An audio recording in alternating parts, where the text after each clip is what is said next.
Assalamualaikum warahmatullahi wabarakatuh. Selamat sore, selamat berjumpa kembali bersama saya. Oke guys, kali ini saya mau membahas sama ya tentang kejadian percobaan pembunuhan gitu kan guys. Tapi ini beda dari yang saya sebelumnya ceritakan. Ini tuh mahasiswa gitu kan, masih sekolah, dia itu sekitar umur berapa ya, 15 tahun, yang diruda paksa guys sama 4 teman sekolah laki-lakinya guys. Nah ceritanya itu kan pas pulang sekolah itu biasanya si anak itu suka bareng sama temennya gitu. Sesampainya di rumah si temannya ditanyain lah sama mamahnya, kemana si Naya gitu kan. Nah anaknya itu kan emang namanya itu Naya gitu kan, dia itu SMP baru kelas 2 gitu kan guys. Ditanyain sama mamahnya sama temannya yang biasa bareng, nggak tahu katanya tadi bareng sama temen laki-laki gitu kan, dianterin tadi gitu kan. Nah si ibu kan di situ sontak kaget karena emang biasanya juga si Naya itu tuh nggak pernah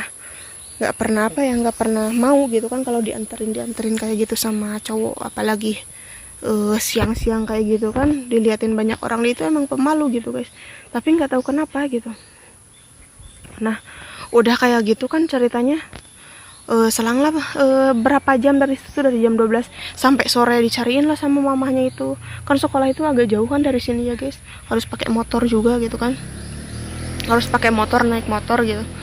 Jadi si orang tuanya itu berada di jauh gitu kan, jauh dari sini gitu kan, emang sekolahnya itu arah ke sana gitu kan, ke jauh ke situ kan dulu. Itu kejadiannya sekitar tahun 1997 kalau nggak salah guys. Nah kita balik lagi ke cerita itu. Nah ceritanya ada di sini tuh kan ada yang lagi jaga gitu kan, ada yang lagi jaga ya kan guys, si bapak-bapak satpam gitu kan, bapak-bapak satpam gitu. Nah dia lagi jaga, itu tuh sekitar pukul jam 8 malam gitu kan, karena di sini jaganya suka malam gitu kan, jam segini tuh nggak ada gitu. Nah dia lihat gitu kan, ngintip gitu kan, karena ada suara si Naya itu tuh kan teriak-teriak gitu kan guys, teriak-teriak pokoknya, tolong-tolong kayak gini gitu kan guys. Nah pas si bapaknya ngintip itu, si Nayanya itu lagi dicokokin guys sama orang, lagi dikasih minuman lagi sama laki-laki gitu kan. Laki-lakinya tuh ada 4 orang guys, si Nayanya tuh sendiri gitu, dia dicekokin lah di situ, dicekokin sama obat-obat yang kayak gitu kan guys.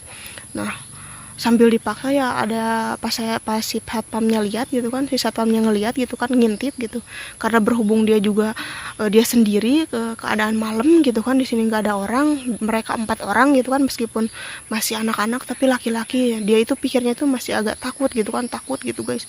Nah dia lihat aja guys, pas dia ngeliatin itu, dia lagi dipegangin sama 2 orangnya itu, dicekokin lagi sama 2 orangnya. Nah udah kayak gitu kan, si Naya itu nggak berdaya gitu kan guys.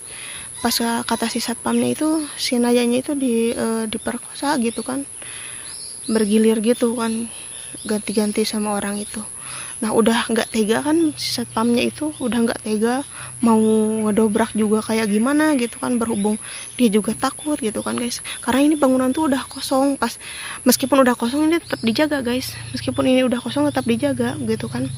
Si bapaknya itu takut gitu, takut untuk ngegerebeknya tuh takut. Nah udah kayak gitu si bapaknya udah nggak tega, dia lari lah cari orang gitu kan, lari cari orang, ngendap juga dia karena mungkin ketakutan juga, takut dia nyadar gitu kan, yang di sana itu takut nyadar, orang-orang yang bawa si wanita itu takut sadar. Nah udah kayak gitu, pada digerbek lah itu sama beberapa orang gitu kan.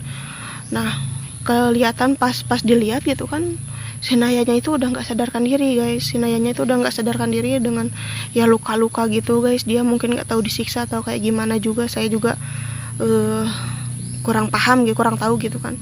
Mungkin ya dengar cerita dari warga itu ya kayak gitu, kondisinya itu emang mengenaskan gitu kan guys, tapi posisi dia itu masih hidup gitu. Nah yang berempat itu, dia dipukulin lah sama warga yang tadi dicari sama si bapaknya itu, sama si bapak satpam itu, dipukulin di sana gitu kan, sampai babak belur pokoknya, nggak tahu ya. Malahan yang duanya itu sampai meninggal guys, sampai meninggal di sini, sampai meninggal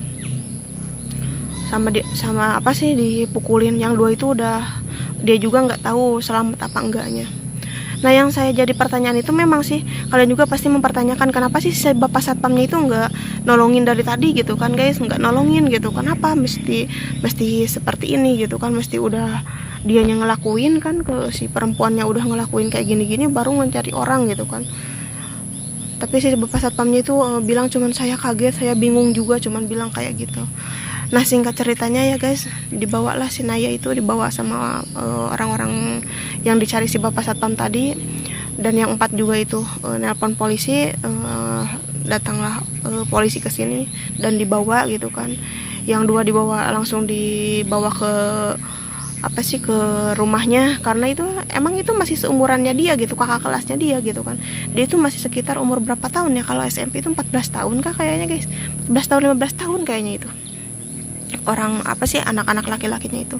Kalau yang 2 lagi kan emang belum meninggal gitu kan, dibawa dulu ke rumah sakit katanya gitu kan. Ya yang namanya dimasain gitu, polisi juga nggak bisa apa-apa ya guys, dan keluarganya juga nggak bisa minta pertanggungjawaban siapa, karena emang udah salahnya seperti itu. Saksinya juga udah ada kan guys, si Bapak Satpam itu juga gitu kan. Mengerikan banget ya guys pokoknya. Nah, untuk kalian semua yang punya anak, mau laki-laki atau perempuan, mohon dijaga ya guys, supaya kejadian-kejadian seperti itu tidak terulang kembali ya guys.